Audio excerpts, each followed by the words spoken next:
오늘 지정의 공동체 한번 따라해 보실까요? 지정의 공동체라는 이 공동체, 감사합니다. 오늘 이 제목으로 함께 말씀을 나누도록 하겠습니다. 우리 지난 시간 이제 느헤미야와 또 포로에서 돌아온 백성들이 뭘 완성했습니까? 성벽을 완성을 했습니다. 그리고 그 의미를 우리가 잠시 생각해 보았죠. 오늘 우리가 살피지는 않겠습니다만 우리 7장 5절부터 뭐가 쭉 나옵니까? 사람 이름이 쫙 나옵니다. 이게 뭐 일단 발음하기도 어려운 이름들이라 통과했습니다. 그런데 결론만 좀 보도록 하죠. 7장 66절을 한번 볼까요?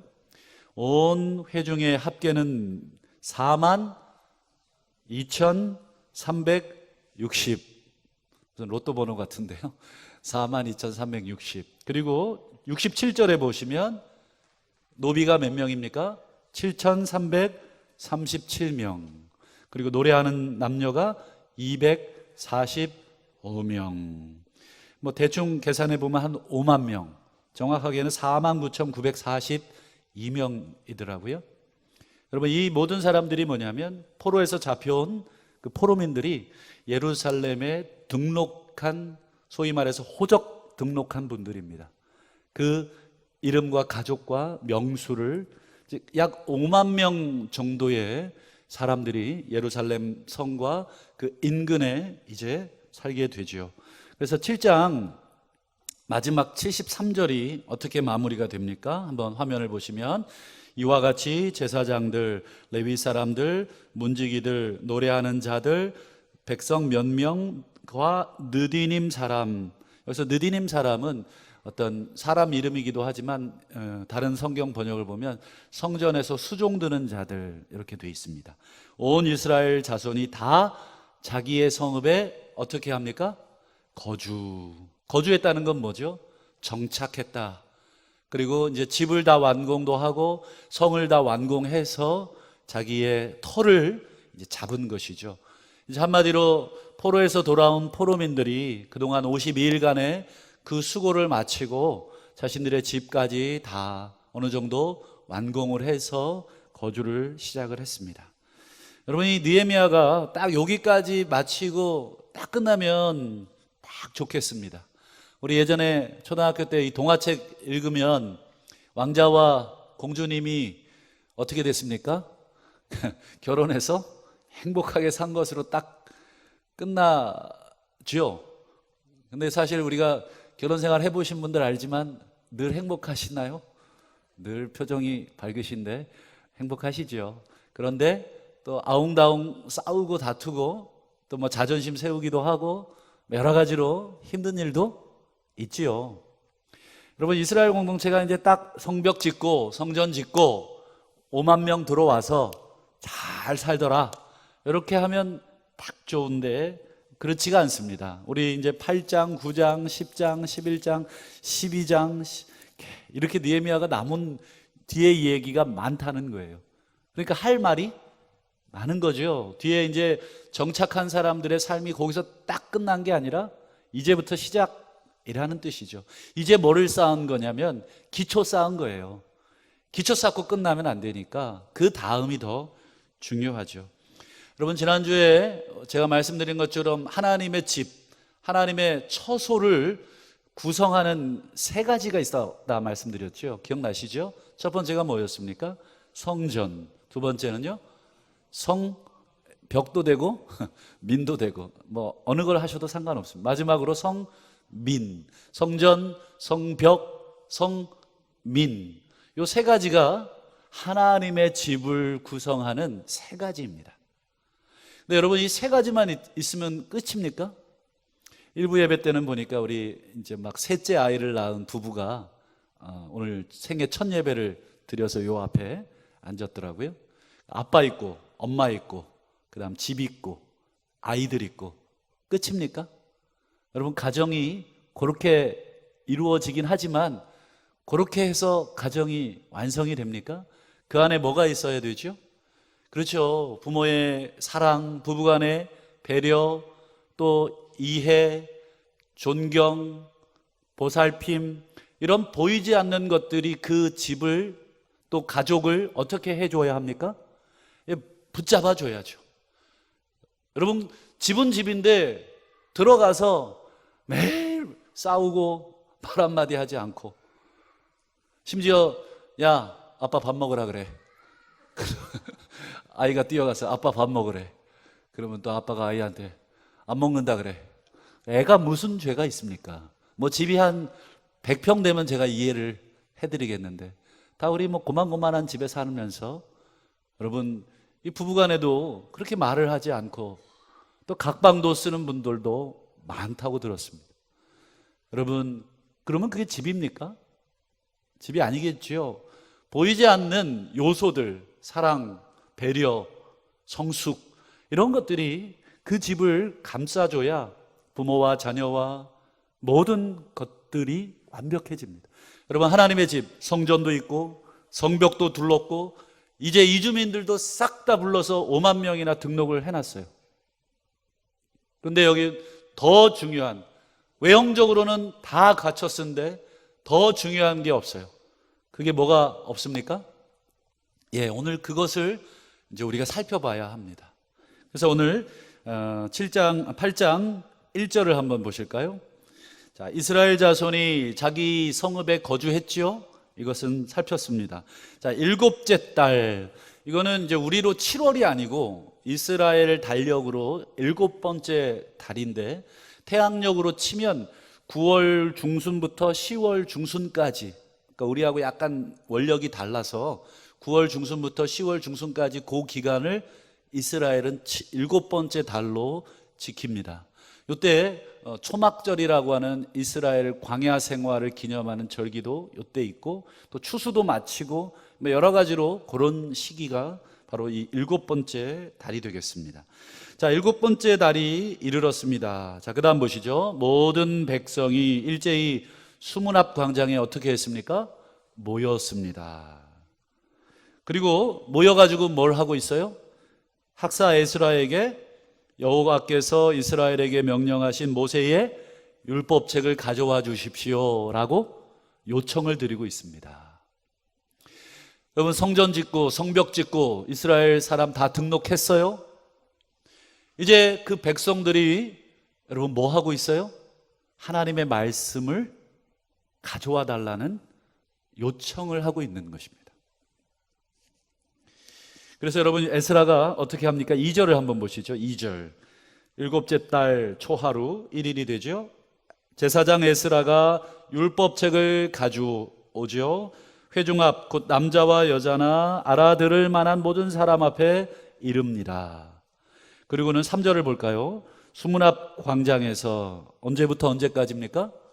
새벽부터 정오까지. 대충 6시를 새벽으로 치면 몇 시간입니까? 한 6시간. 6시간을 자, 남자, 여자, 알아들을 만한 모든 사람들 세워놓고 읽어줍니다. 왜 읽어줄까요? 각자 읽으면 되죠.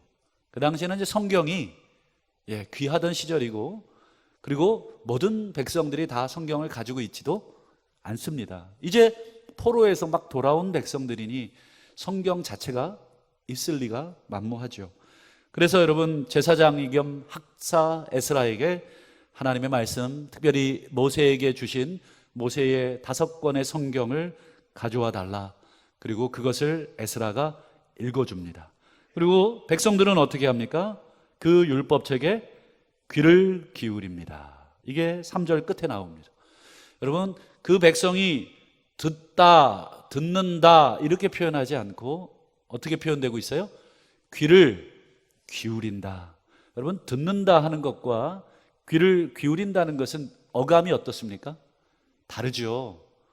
내 말 지금 잘 들어, 또는 내 말에 귀를 기울여, 집중해, 이런 뜻이 담겨져 있는 거죠.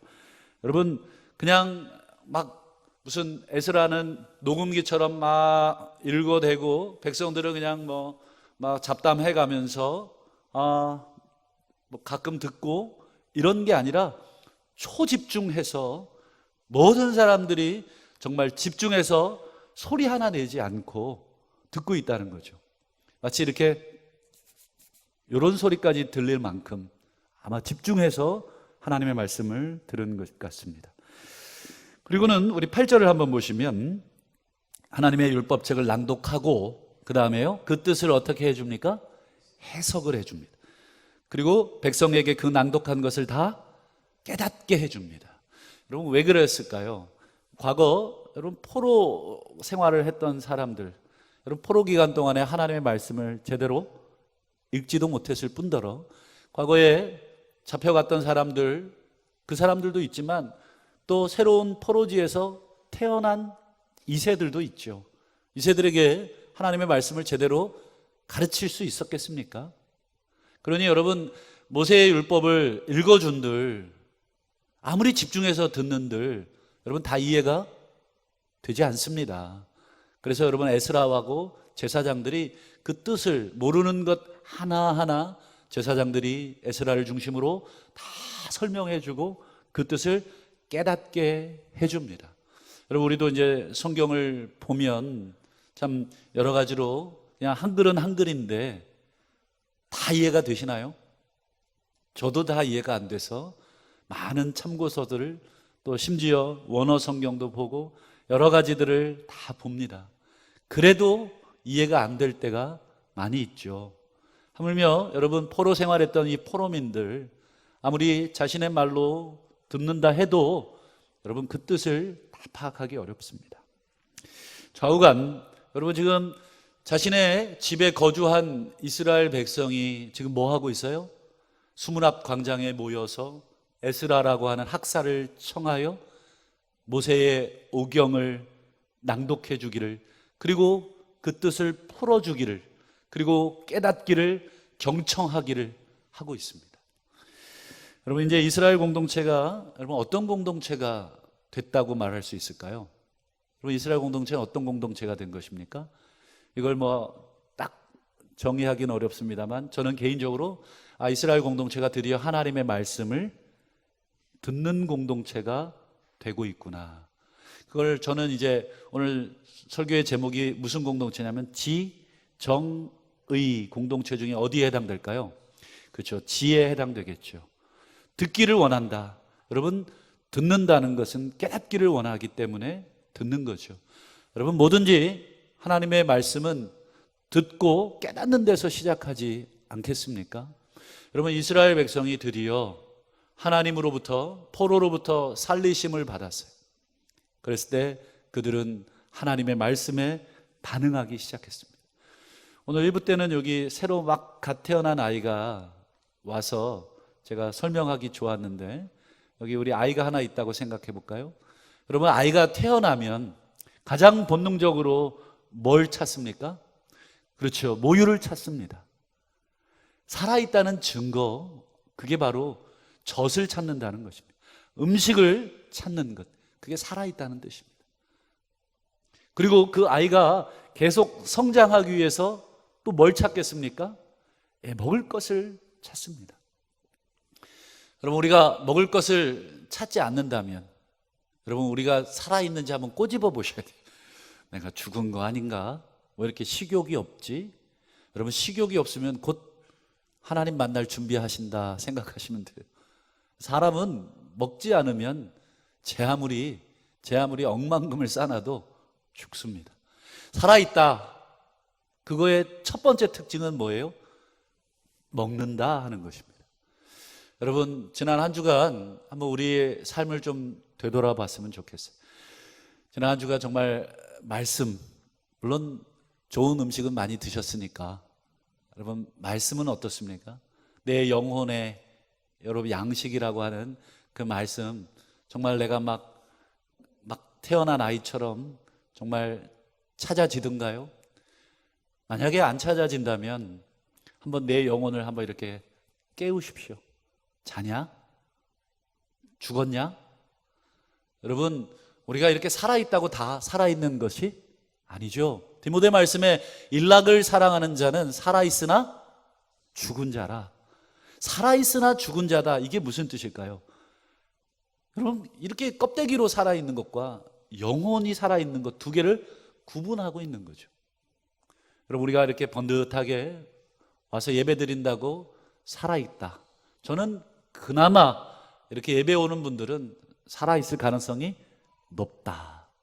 그러나 정말 더 중요한 것은 뭐예요? 우리가 예배 드리고 흩어져서 정말 일상에서 우리가 밥을 챙겨 드시듯이 허기를 느끼시, 하나님의 말씀을 드시고 하나님의 말씀에 대한 허기를 우리가 느껴야 한다. 여러분, 베드로전서 2장에 사도 베드로가 뭐라고 말씀하십니까? 그러므로 모든 악독과 기만과 외식과 시기와 모든 비방하는 말을 버리고 갓난 아기들과 같이 순전하고 신령한 젖을 사모하라.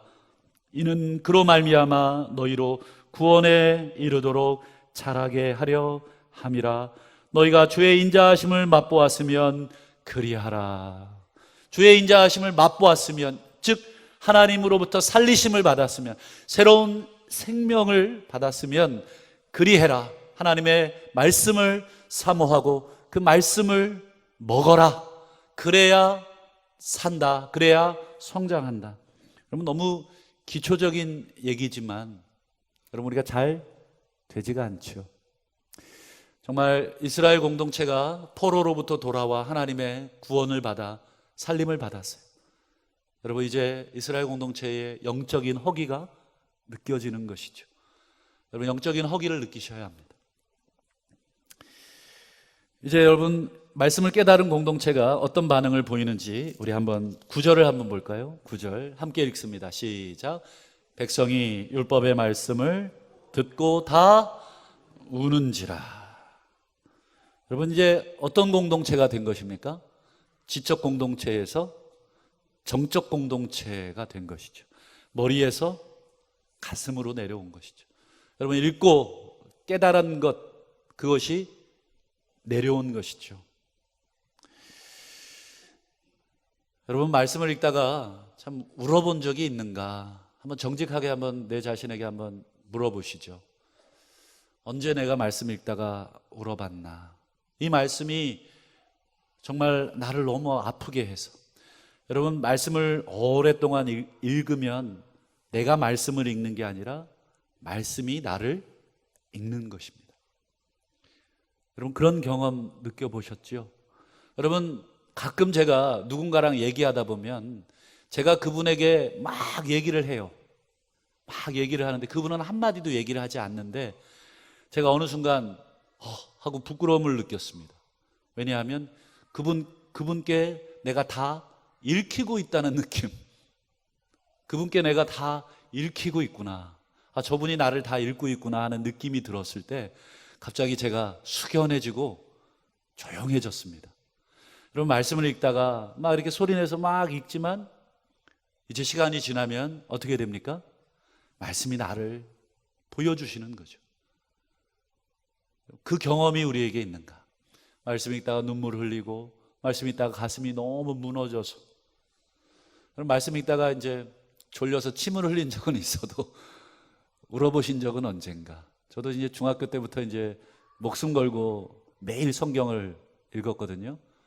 그래서 꼭 성경을 읽고 내가 하루를 마감하거나 시작을 했는데 얼마나 졸릴 때입니까? 해야 될 공부는 많은데, 물론 공부는 안 했지만 공부는 많은데 공부하기 전에 성경 읽다 보면 꼭 제가 졸고 있더라고요.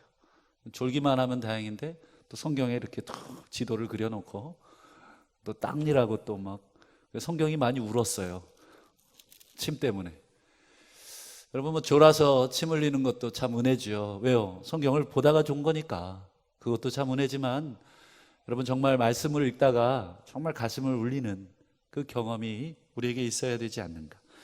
여러분, 하나님의 말씀, 히브리서 4장에 하나님의 말씀은 살아있고 활력이 있어 좌우에 날선 어떤 검보다 예리하여 혼과 영과 및 관절과 골수를 찔러 쪼개기까지.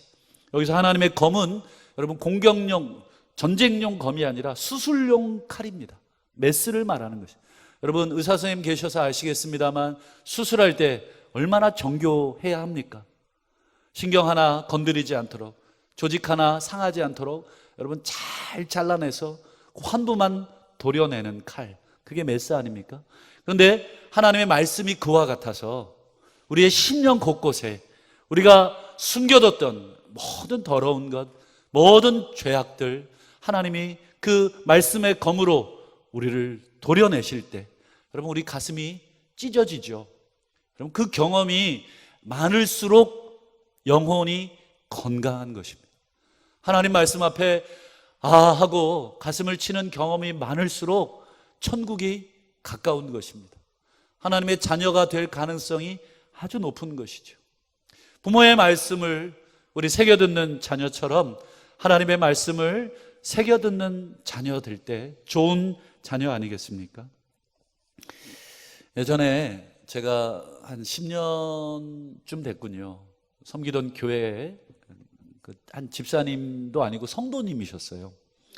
이제 새벽에 이제 저희들이 새벽 예배를 인도하면 꼭 요쪽 분단, 지금 요쪽 창가 쪽에 맨 앞쪽에 우리 권사님 앉아 계시는 그 자리에 늘 한 분의 이 중년의 한 50대 중반의 노신사가 늘 이렇게 희끗희끗한 머리로 앉아 계셨어요. 하루를 안 빠지고 그렇게 앉아 계셨습니다. 참 열심히 나오신다. 그 정도 생각하고 새벽 예배 마치고 이제 개인 기도하고 이제 돌아가면 잘 만날 일이 없지 않습니까? 근데 어느 날인가 로비에서 마주쳤어요. 로비에서 마주쳐서 아유 집사님, 제가 이제 집사님인 줄 알고 장로님은 확실히 아니고 집사님 그랬더니 아 저 집사 아니에요 이러는 거예요. 그럼 뭐 권사님이세요? 그랬더니 자기는 교회 처음 새로운 신자라는 거예요. 교회를 처음 다녔대요. 근데 제가 이제 깜짝 놀랐죠. 아니 교회를 처음 나오신 분이 이렇게 새벽 예배까지 나오세요? 그랬더니 제가 예수 믿고 성경을 읽다 보니까 기도를 하게 되더라고요. 이러시는 거예요. 그래서 제가 참 귀하시네요. 그리고 나서 이제 그분 하시는 말씀이 참 제 가슴을 좀 뭉클하게 했어요. 그분이 뭐라 그러시냐면 목사님 제가 신앙생활을 하고 성경을 읽고 그 뜻을 깨닫게 되자 하나님께 기도하지 않을 수 없었습니다. 그래서 제가 주일 예배, 수요 예배도 물론 오지만 새벽마다 하루를 시작하기 전에 그렇게 기도하러 나옵니다. 근데 이상한 게 있어요 이러는 거예요. 뭐예요? 그랬더니 제가 50평생 울어본 기억이 없대요. 그렇죠? 대부분 남자분들 잘 안 울지 않습니까? 울어보신 분 계신지 모르겠는데 안 울어보신 분 한번 계시면 많으실 거예요. 잘 안 울게 되죠. 뭐 분해가지고 막 씩씩대서 눈물이 찔끔 나온 적은 있어도 잘 안 울게 되죠. 그분도 그러시는 거예요. 50평생 자기가 울어본 적이 없는데 예수 믿고 말씀 읽고 기도하다가 보니 그냥 눈물이 나더래요. 눈물이. 그러면서 이제 그분이 그래요. 목사님 제가 부족한 재주로 학교에서 아이들을 가르쳐요 이러는 거예요. 그래서 무슨 학교예요? 그랬더니 그냥 Y대학교라고 있어요. Y대학교에서 무슨 화학공학인가를 전공하는데 우리 학생들 데리고 화장품을 연구한답니다. 우리 자매분들 우리 화장품 아시죠? 화장품을 연구한답니다. 그랬더니 또 피부가 또 달리 보이더라고요. 화장품을 연구하시는 분의 피부는 어떤가? 그런데 본인이 예수 믿고 우리 학생들에게 그렇게 간증을 한답니다. 자기가 화장품을 이제 학생들하고 같이 연구하니까 얘들아, 너네 최고의 화장품이 뭔 줄 아니? 그랬더니 뭐 애들이 땡땡 땡땡 브랜드 막 얘기하면서 나름 고가의 수십만 원짜리 화장품 얘기하더래요. 그런데 그분이 그랬답니다. 야, 최고의 화장품은 눈물이야. 제가 그 말에 귀가 쫑긋해졌어요. 무슨 뜻일까? 근데 그분이 그러시는 거예요. 자기가 50평생 울어본 적이 없는데 예수 믿고 말씀을 깨닫고 눈물이 나더라는 거예요. 그리고는 기도할 때마다 나 같은 죄인 살리신 아버지 하나님의 그 은혜와 하나님의 뜻을 조금씩 발견하고 깨닫는 그 은혜에 눈물이 나서 자기가 그렇게 울었답니다. 그리고 나서 피부가 좋아졌대요. 우리 자매님들 피부 좋아지는 비결을 제가 공개했습니다. 제가 그래서 그 말이 사실인가 싶어서 또 검색을 해봤습니다. 과연 눈물과 피부와의 상관관계. 그랬더니 그 두 가지가 나오더라고요. 눈물을 흘리면 피부의 면역력을 증가시킨답니다. 아멘이신가요? 피부의 면역력이 증가가 돼서 이 노폐물이나 이런 것들이 또 세균이 침투해서 트러블을 일으키거나 이러질 않대요. 여러분, 피부가 좋은 분들 보면 어떻습니까? 속이 편한 분들이 많겠죠. 또 두 번째, 눈물의 효능 중에 스트레스를 완화시켜 준답니다. 여기서 사람이 감동을 받거나 정말 깊은 깨달음에 눈물을 흘리면 우리 뇌에서 엔돌핀이라고 하는 뭐 약간의 마약성 이게 나와서 스트레스가 이렇게 감소가 돼서 다시 속을 어떻게 하면 편안하게. 물론 열받아가지고 눈물 흘리면 그게 더 해롭답니다. 그 눈물은 해로운데 정말 기쁨의 눈물, 감격의 눈물, 감동의 눈물. 여러분 왜 뭐 슬픈 영화나 어떤 영화 보면 어떻습니까? 펑펑 울죠. 그러면 울고 나면 어때요? 마음이 후련하시죠? 개운하시고. 저도 수련회 갈 때마다 수련회 갔다 오면 피부가 좋아졌다 느껴졌는데 수련회 가면 많이 기도하고 울지 않습니까? 그랬던 것 같아요.